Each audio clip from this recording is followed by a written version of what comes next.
I got the tower cam pointed off into the east looking towards Rogersville. Maybe if we're lucky, we'll see a lightning strike as there's just a little band of thunderstorms that are pushing through right now. This is not that kind of massive wave like what I've been talking about. Definitely going to see more intensity, more coverage in these storms once we get past that midnight hour and to start the day off on Sunday. No lightning strike. I was hoping we'd get one. Weren't able to pop it up right there. But let's talk about what happened last night before we fully transition to what's happening for tonight. What's going to happen for Memorial Day is these are the official rainfall totals. Springfield was a big winner, officially about 2.5 inches of rain. If you're watching from Springfield and you said, my house saw more than 2.5 inches, I think you're right. Some totals on the south side of town managed to see even more. This, I kind of cherry picked the largest total in Springfield I could find.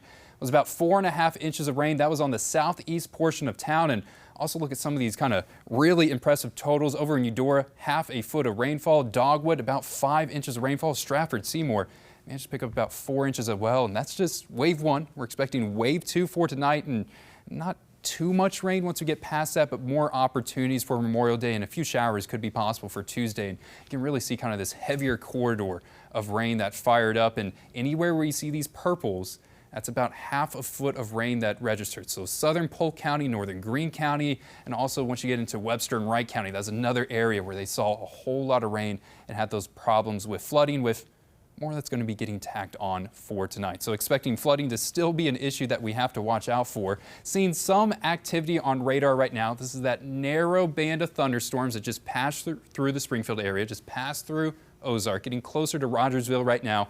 Not seeing anything hail with this. Definitely not seeing anything severe with this, with more thunderstorms trying to develop along the I-49 corridor.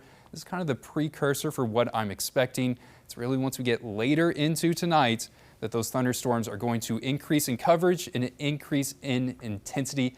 It's a very similar pattern to what we had just like yesterday, where we had a few rain in the late evening hour, and then once we got into the middle of the night, you heard that thunder that was waking you up, expecting the rain mostly in the overnight hour. Some can linger to start the day on Sunday, and I think what's going to be different about tomorrow versus what we got today is, well, today we're able to push out that cloud cover. We're able to get temperatures into the 70s, able to get nice conditions.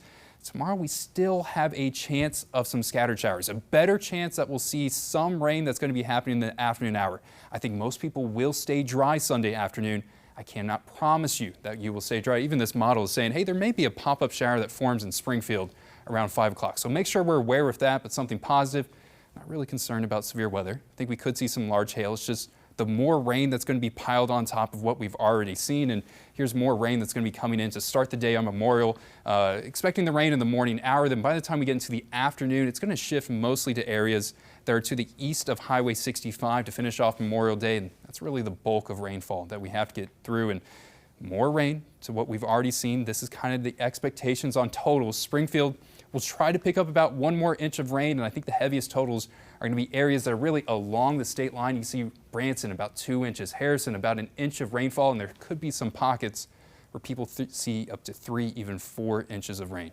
68 degrees for tomorrow. We're going to try to climb to the 70s. I think we're going to be trapped there. Then look at the pattern. Staying cold really for this week. And then once we get past this week and into the upcoming weekend, this is going to be an opportunity to get some warmth. And I also want to mention this for any farmers that are watching right now. The soggy pattern to start this week, but I'm expecting an atmospheric ridge to develop on Friday. If that forms, that's going to provide sunshine, warm temperatures, and dry conditions for Friday, Saturday, Sunday, and Monday. That's about 4 days that you can get dry weather. That would be an opportunity for you to cut and bale your hay up if that ridge holds. Right now, I can't promise you that as there's some disagreement in the models, but that's what I'm leaning towards right now. Stay updated with the forecast.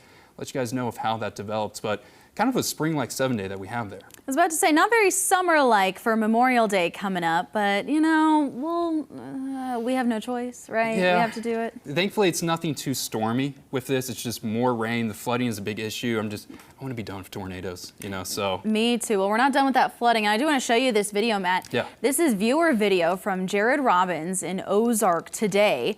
Now take a look at this. We're about to see Finley Farms also nearly underwater. Not quite, but you can see there's water coming up real close to that road, and we're going to see that bridge there. Ooh. I know, not quite over the bridge, I think. I am from Ozark, so I lived about a mile from the Finley River. Anytime you see that water getting close to the bridge, that's when you know it's bad. That Chinese restaurant that we had in the show earlier, that floods all the time. But when that water gets close to the Finley River Bridge, that's when you know it's a bad event. So incredible footage that was sent in. Yeah, well, thanks, Matt. We'll definitely make sure that we keep our rain jackets real close to us this week. Yeah.